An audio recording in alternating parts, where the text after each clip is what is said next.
Aujourd'hui, dans cette vidéo, nous allons parler de NEN. NEN est un logiciel permettant d'automatiser des tâches. Donc, vous pouvez automatiser les tâches en lien avec la migration des données vers le cloud, par exemple, en lien avec des pipelines CI/CD et aussi créer aussi des workflows, aussi des agents AI. Et tu as précisé que ces deux termes portent parfois à conclusion parce que des gens ont tendance à faire des workflows et dire que c'est un agent AI. Donc, ça, c'est le sujet d'une prochaine vidéo où je vais vous expliquer la différence entre les deux.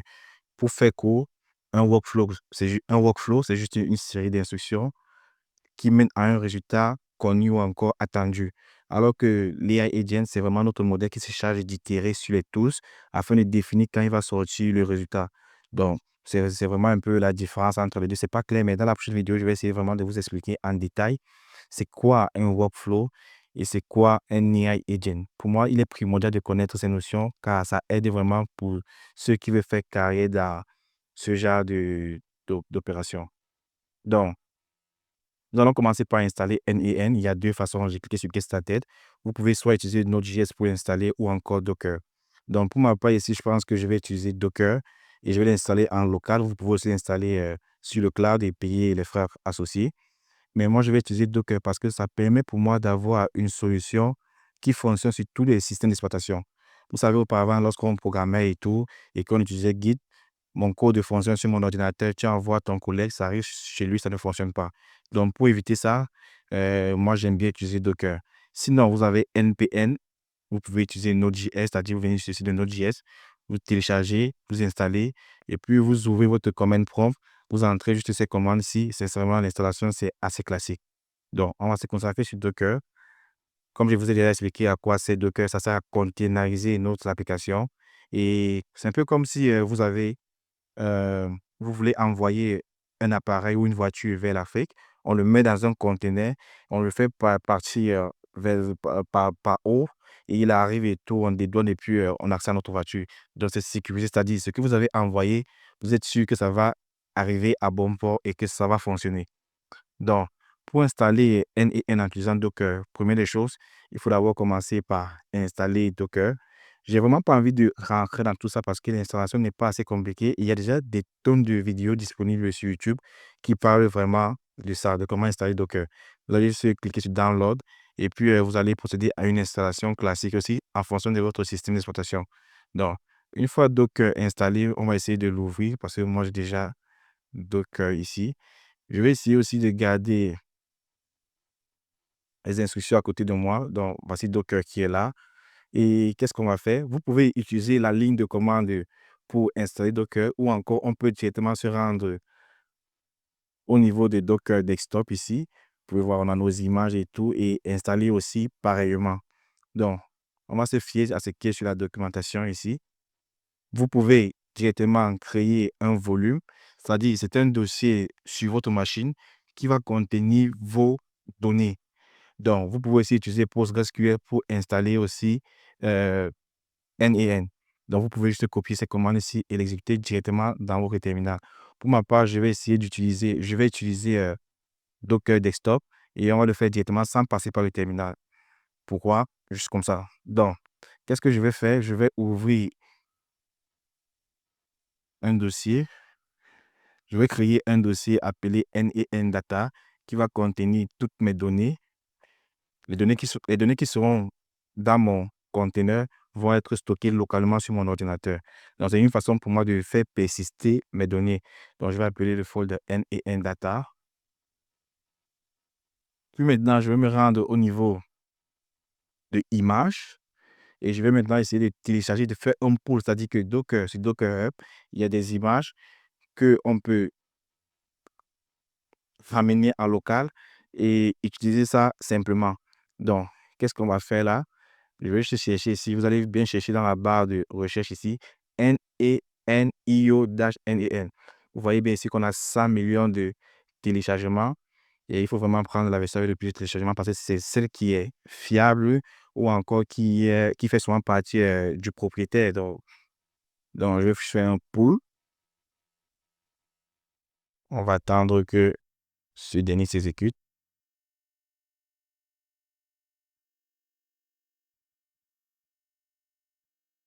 Donc, on peut voir ici que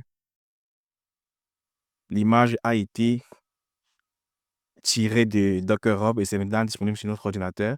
Si c'est votre première fois de lancer NEN, lorsque vous cliquez sur Run, vous devez configurer un container.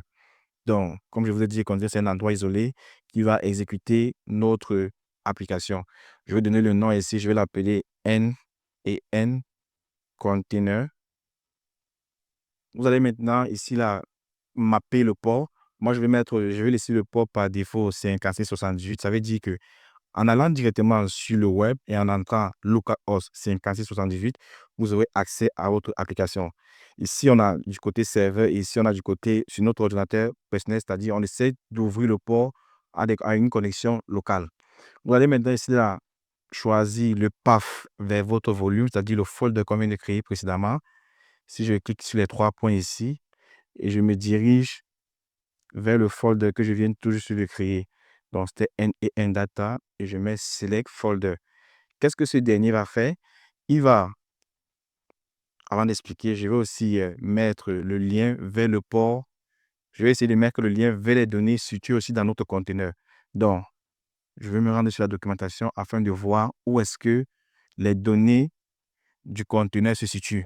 On peut voir ce qu'il y a dans la documentation, c'est dans le répertoire Home, Node et .nen. Donc, je vais copier ça.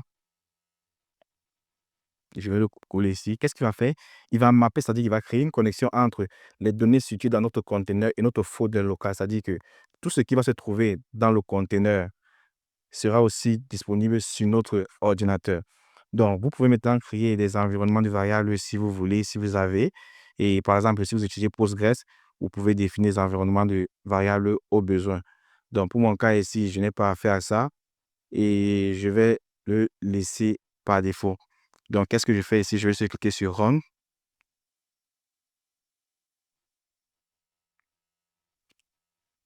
Ça va prendre quelques temps et puis on va voir que ce dernier fonctionne.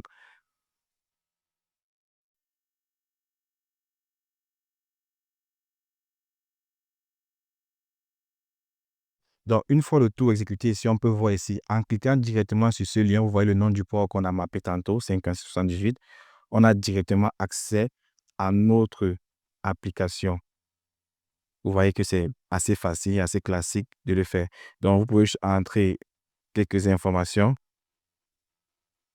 On va le faire rapidement.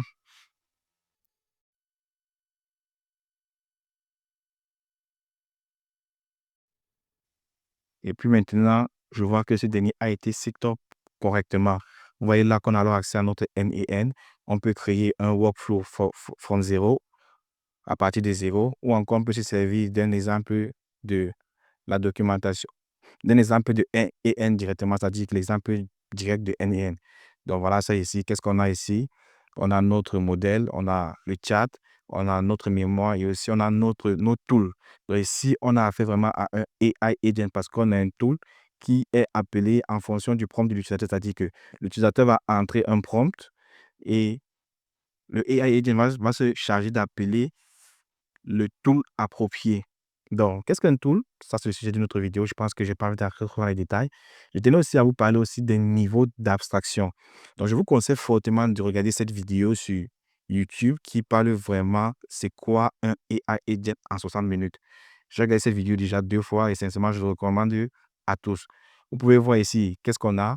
Ce qu'on ne parle pas, on a ce qu'on appelle les niveaux d'abstraction en informatique.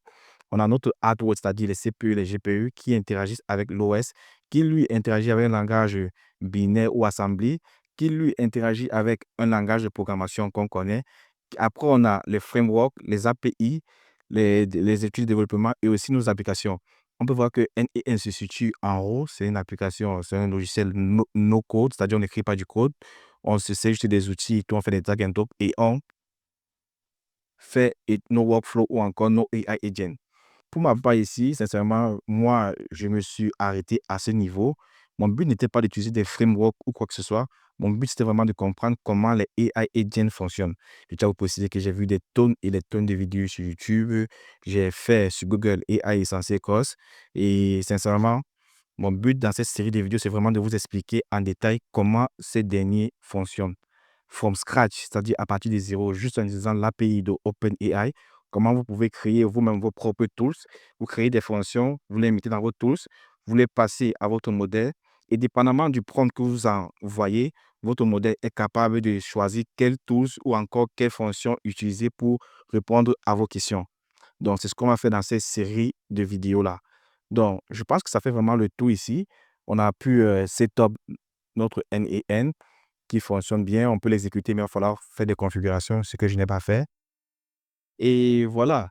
Donc, si vous avez apprécié la vidéo, n'hésitez pas à liker, à vous abonner et partager. Si vous avez des sujets qui vous intéressent en lien avec les AI agents, sincèrement, c'est un sujet qui m'intéresse, mais j'essaie de l'appliquer au domaine géospatial. Donc, pour ceux qui ne savent pas, moi, je suis un ingénieur en informatique et je suis passionné par l'intelligence artificielle et surtout les AI agents. Donc, j'essaie vraiment d'appliquer les AI agents dans le domaine de la géomatique.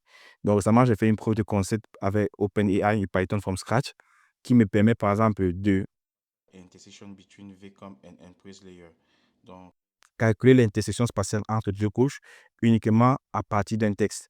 Donc, ça, c'est vraiment le projet que j'essaie d'amener à un niveau plus élevé.